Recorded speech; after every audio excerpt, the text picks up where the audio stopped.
Anvisa autorizou hoje a realização de um estudo para avaliar a segurança e a eficácia de uma terceira dose da vacina Oxford AstraZeneca. Para saber mais sobre esse tema, a gente vai conversar agora com a doutora Sue-Ann Costa Clemens. Ela que é professora da Universidade de Oxford e responsável pelos estudos clínicos da vacina de Oxford no Brasil.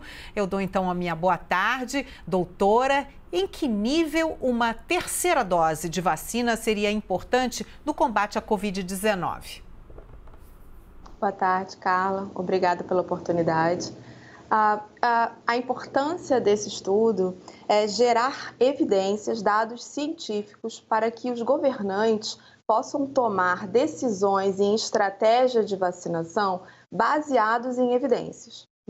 Então, Oxford já gerou dados de proteção com uma dose e 2 doses em 6 meses e 1 ano.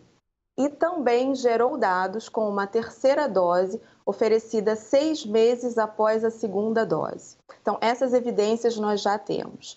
O que o Brasil traz com esse estudo? É um estudo pioneiro entre as vacinas, porque nós fomos um dos primeiros a começar os estudos de fase 3, em que nós vamos oferecer uma terceira dose após 12 meses da segunda dose. Então, na verdade, ele não é um estudo novo, ele é a extensão do estudo em andamento, o estudo de eficácia, que nós começamos há 1 ano atrás. Nós vamos oferecer essa terceira dose para cerca de 4.000 voluntários até outubro. Por que isso? Como eu disse, a gente quer gerar dados para que já no final desse ano e para o ano que vem, os governantes tenham evidências para decidirem o que fazer com a próxima vacinação. Então, pelo que eu entendi, o estudo vai durar até outubro. E quando é que a gente vai ter uma conclusão sobre o que nós devemos fazer, então, com a população? Se essa terceira dose deve ou não ser aplicada? Sim, a ideia é ter já alguns resultados preliminares no final desse ano. Com os estudos já publicados, nós mostramos que com 2 doses existe uma proteção muito grande após 1 ano para todas as cepas circulantes, à exceção da cepa da África do Sul, que a gente não teve dado suficiente com o estudo da África do Sul para provar, se a nossa vacina com 2 doses protege ou não contra doença leve e moderada. E por isso, nós temos também um segundo estudo que foi aprovado pela Anvisa, em que essa vacina adaptada, uma nova vacina da Oxford AstraZeneca, para a cepa da África do Sul, vai ser testada.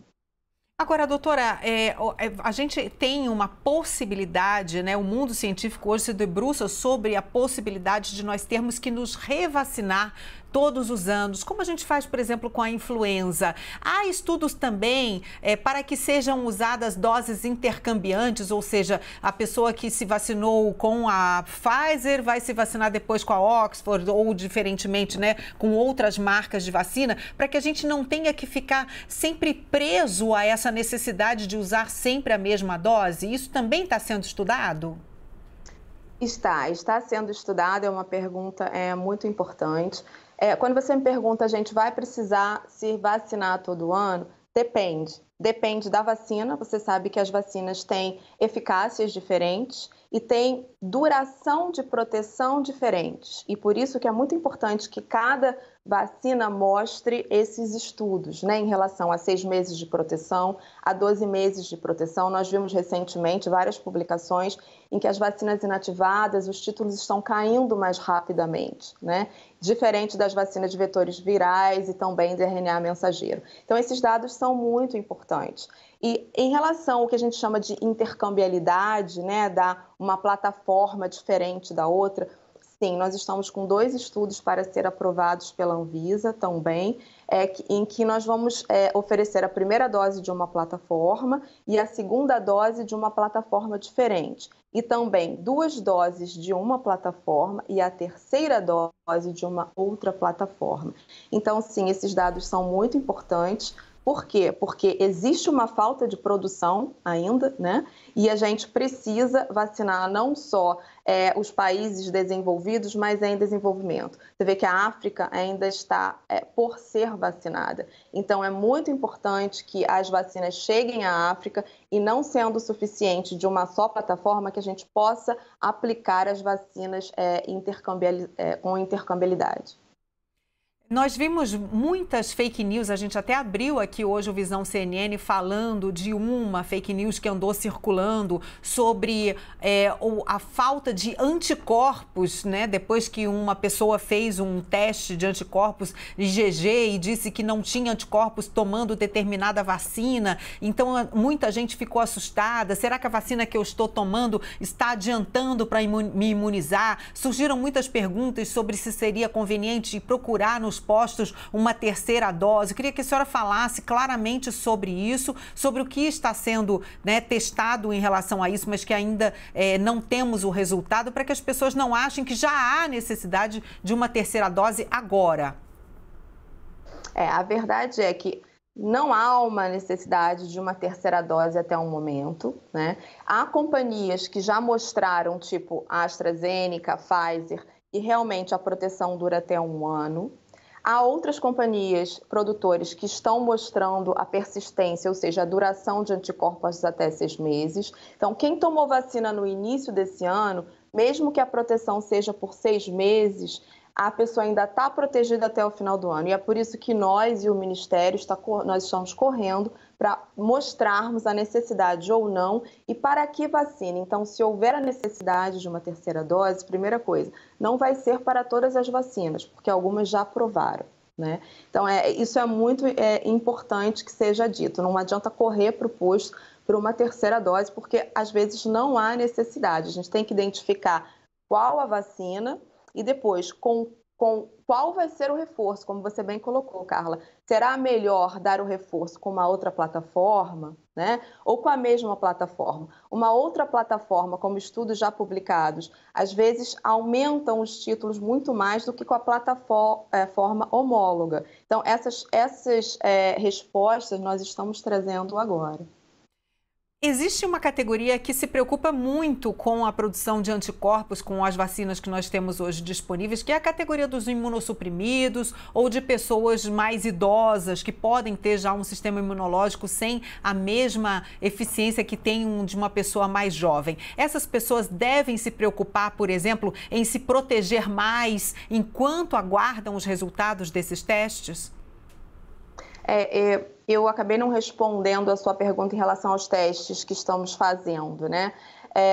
Os testes que são feitos nos laboratórios, em geral, né? A gente entra, tira sangue e faz um teste, quer saber se está protegido ou não, não são os mais fidedignos, né? Quando a gente faz um estudo de uma vacina ou de um medicamento, existem testes validados pelas agências regulatórias. Então, eu vou fazer o meu IgG por ELISA. Não é qualquer teste de ELISA, tá? Então, por exemplo, agora nós vamos fazer realmente a extensão desse estudo, dar uma terceira dose, mas os testes vão mais uma vez ser feitos em Oxford, os mesmos testes validados pela agência regulatória no Reino Unido. Então, é muito difícil de as pessoas fazerem os testes e chegarem com exames e dizer eu estou protegida ou não estou protegida.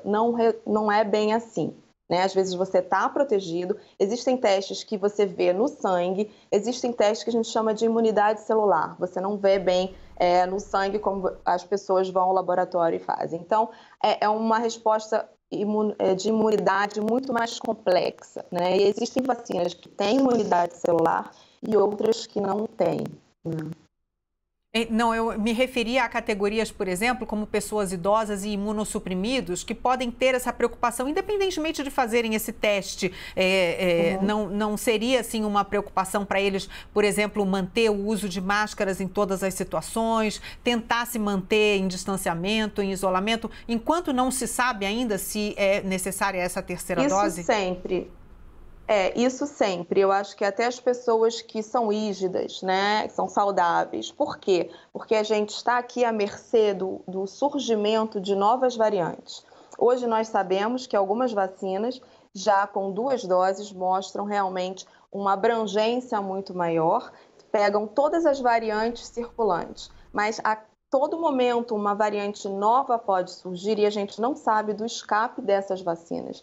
Então, sim, a gente precisa se proteger, higienização das mãos, máscara e distanciamento social. É importante, mais uma vez, por quê? Porque mesmo que eu esteja protegido com a vacina que eu tomei, eu posso pegar o vírus e transmitir o vírus para as pessoas que não estão vacinadas, os menores que não estão vacinados, né? Então, algumas vacinas, é outro fator importante, mostram que há uma diminuição na transmissão do vírus, né? Como a da AstraZeneca e a da Pfizer já mostraram que diminui a transmissão, mas não param completamente a transmissão. Então, para a gente evitar o surgimento também de outras variantes, é importante a gente diminuir a transmissão com o uso de máscaras.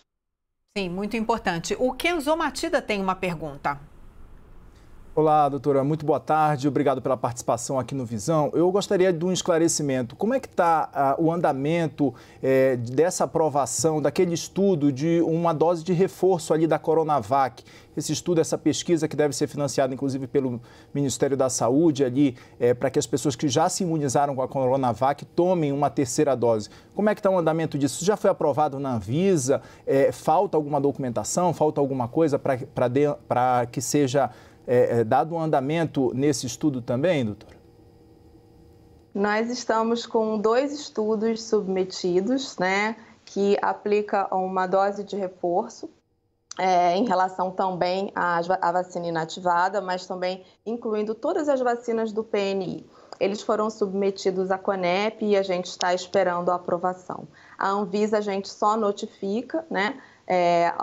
Apresentamos o protocolo Anvisa, mas não há necessidade de submissão à Anvisa. Então, são 2 estudos. Um estudo é totalmente financiado pela Fundação Bill e Melinda Gates. Eles têm um interesse internacional em relação a isso, a ter dados locais com a vacina de produção local e com as vacinas do PNI. E o segundo estudo realmente é em relação à preocupação do Ministério para a estratégia de vacinação para o próximo ano. Nós conversamos com a doutora Suane Costa Clemens, professora da Universidade de Oxford, responsável pelos estudos clínicos da vacina de Oxford no Brasil. Eu agradeço a sua participação, doutora. Uma boa tarde. Obrigada.